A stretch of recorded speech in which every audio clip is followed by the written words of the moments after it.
Hello, welcome to Family We've Got Your Back. I'm Michelle Christensen. I'm Trent Christensen. Hey, we have the same last name. Crazy. So, last week we talked a little bit about systems, and not very well. And this week, Trent kind of had an interesting situation, and I don't know. I'm of two minds about it. Anyway. Should I say? Yeah, go ahead. Okay. So I had not an altercation with a student, but an interaction. An interaction with a student in which let's be clear. This student has not said a single word to you all term. Very precious. Yeah, it's like my only involvement with her has really been as I'm wandering around the classroom giving supports. Is there anything I can help you with? And it's always no. It's always no, and the student is not on task. Right. They're not involved in the group work. Right. They're not doing the assignment. They're just sitting there. Yeah. They're not participating in the learning. And so all of a sudden, the other day, I get an email that basically says that I need to present the material in a better way. Yeah, basically, he's not a very good teacher, apparently, and it's your fault that I'm failing. Right. But the interesting thing about it is this. It had all of the educational catchphrases in it. Collaboration stuff. The whole thing was just dripping with I want to support higher learning, and it was just so out of the wheelhouse of any 8th grader that I've ever had a conversation with. It was a very professional, polished email about if you would like to motivate the class better, you could examine your teaching style. And this student is an English language learner, so obviously they don't speak on that level. Well, and even if they did speak on that, they wouldn't speak on that level. Because they're an 8th grader, not an adult professional. And it's like this felt, so anyway. So it was obviously done by AI and not the student themselves. And you might think, how can I jump to that kind of a conclusion? But the fact of the matter is we use AI a lot in the educational system. I mean, I utilize it. If I'm ever trying to brainstorm something, I'll just throw a thing at AI and say, what kind of ideas can I do in this circumstance? And it'll get my brains going, right? Right. And so, but you use it as a tool to get to think, not as the final product. Right, it's not the final product. It's just helping me brainstorm. And so, and I think most educators do, and that's fine because we're still owning the stuff. It's still our job to make sure that we're presenting it in a fashion. But anyway, the whole point is it wasn't that student's work.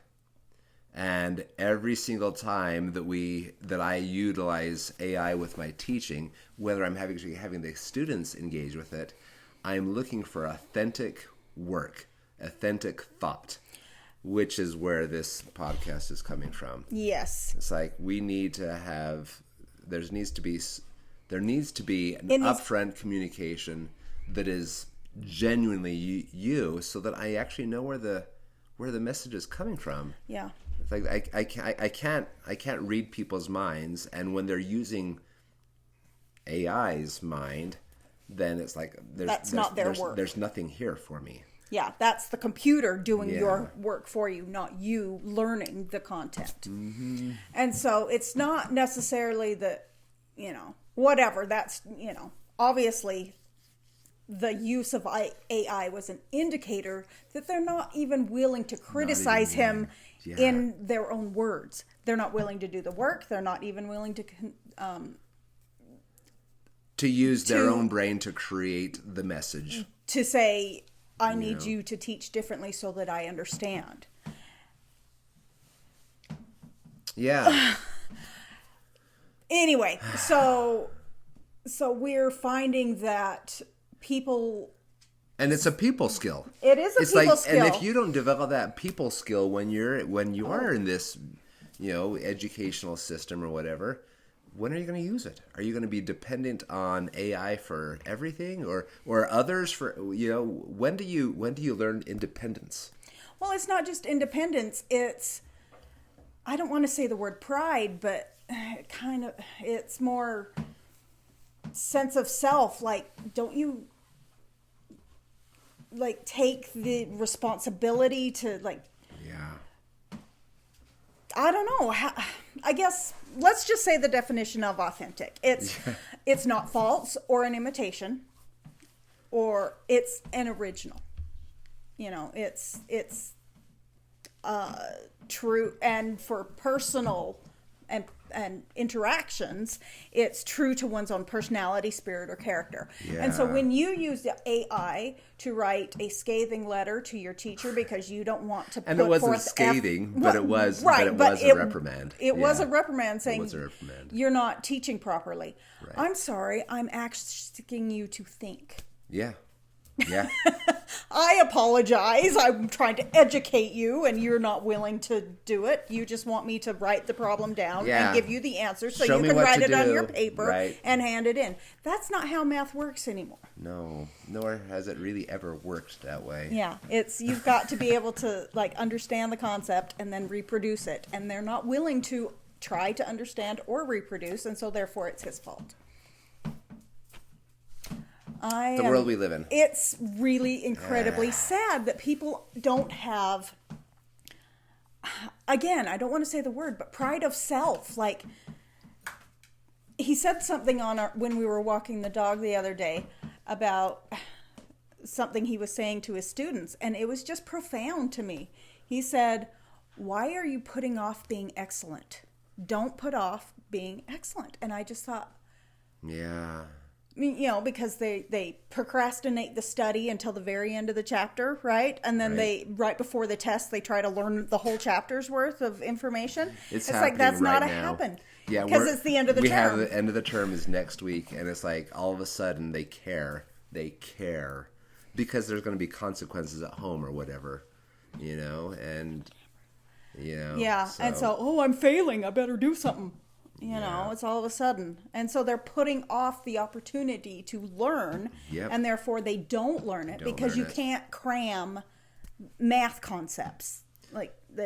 It's just, you have to do it step by step every time. Here so that a little, you can, there a little. Because it's just the end concept isn't going to come when you don't learn the beginning steps, right? And so you have to learn it step by step. Yeah. And that's the same with life. That is the same right? with life. So we're not really talking about math. No. We're talking about the parallel. The parallel of be excellent and communicate honestly every single day. Yeah. And when you're young, you are discovering who you are. This is when it's safe to be experiment. And they're not making any effort whatsoever. They just want their device to do it for them. Yeah. They're not trying to figure out how to interact with people because they'll just send a text or share a meme and that will say it for you. Right? Or a GIF. Right? Happy birthday, and somebody doing a funny dance and tooting a little horn. And I'm not saying those are bad things. I'm saying that's the lowest level of interaction, right? But you're not going to get any. You're not going to feel accomplished by utilizing shortcuts. You're just not. One thing my sister does for our birthdays that I really appreciate is she not hand makes, but she makes cards that are personal for us, and she designs them, and she makes them, and she writes them, and writes the words in them, and it's very personal, and I love them. Yeah. I really appreciate that effort that she goes to. And because I'm not a big gift person, I don't care, because that thought of her creating that for me is the gift that she cares about me and shows me that she cares, right? Through this card. Right. And that is her being authentic, right? And my enjoyment of that is me being authentic because it is true to who I am and what I hold dear. Yeah. If you are faking who you are or using tools to make you into something else, whether it be AI or plastic surgery or hair dye or whatever it is that you're trying to become someone else. And I'm not saying you can't have your fingernails done or hair dyed or whatever. That's not the point. What I'm saying is be real. Don't pretend you're someone that you're not. Don't lie. Don't try to put a false face on so that people will like you. Because I can guarantee that people will see through that false face. Oh, there is a square. Oh, low battery. That's fine. Oh, okay. That's fine. We got life. So when you are real, there is less to remember because you're not making up lies that you have to then remember. I know, right? Yeah, that's a slippery slope right there. Right? You're not having this story to concoct. Yeah, well, we all know those people that share a story that embellishes itself every single time. Right, and that's exaggeration. That's not what we're talking about. But if it becomes storytelling tricks are not what we're talking about. We're saying this, unless that becomes your reality. Right, unless the fake story is the true story to you. Like, the more you tell it, the more you believe the fake story. Yeah. That would be lying. That would be, and that's, right? That's, but yeah. So yeah, try to when your interactions are desperate, you feel more need to be fake. To, like, people like to say fake it till you make it. No, I say keep trying till you succeed, right? There's believing that you can is not faking it, right? Right. I like that. There's a difference between faking it until you actually attain your goal and making an attempt to be confident or real or whatever your goal is. And we're not saying that being your real self isn't saying that thought that pops into your head that's snide or funny or sarcastic or rude. That's not being authentic. Manners are authentic. Yeah. Because you are saying, okay, I am a kind person. I want them to feel good around me. I want them to be comfortable. I want to be comfortable. And we want to be have a good relationship. Manners are a part of that. And so controlling your impulses and baser urges so that you can have a comfortable relationship. Right. That is the point of manners. Right. So manners are authentic because it's you putting your care for others into action. Sure. Right? And so that, that's being authentic, right? And when you are your true self, there's less condemnation or self-condemnation or what's the word? Conscience. Your conscience is less troubled because you're not trying to flatter and please everyone else. You're doing your best to be a great person. Yeah. And if people like you, they like you. But you're not courting their favor and changing who you are or what you like. And saying, oh, you're a vegetarian, I'm a vegetarian too. Type of thing, right?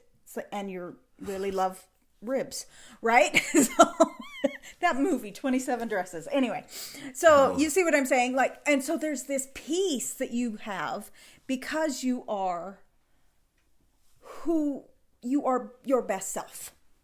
You are not pretending to anyone that you're not lying about who you are when you were with people.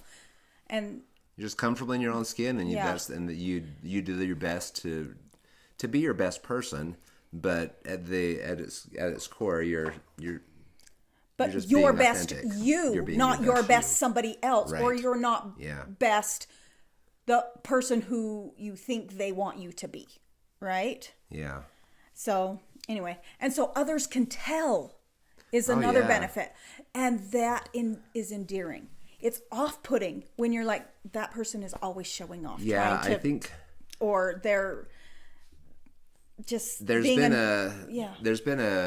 even in pop culture and in social media, there's the moniker of that person is fake, right? Yeah. And they can tell, if you are not being who you advertise. It's not what you advertise. It's false advertising. But you're basically saying, it's false advertising, and people can tell. Yeah, and they can, because it feels weird. Like we all.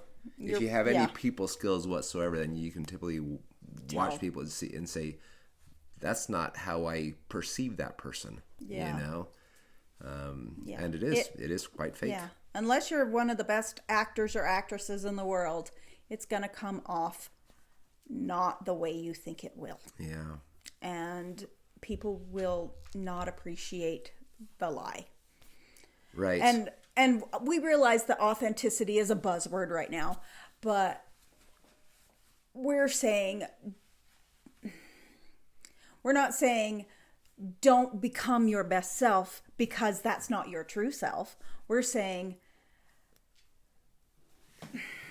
be the best you. Well, and there's no harm in if you do have a weakness that's being exploited or whatever, then just be upfront with it. Like, we all have weaknesses. Yeah, like hiding it and it comes out later. Yeah, we're not saying spring it on the first date. No.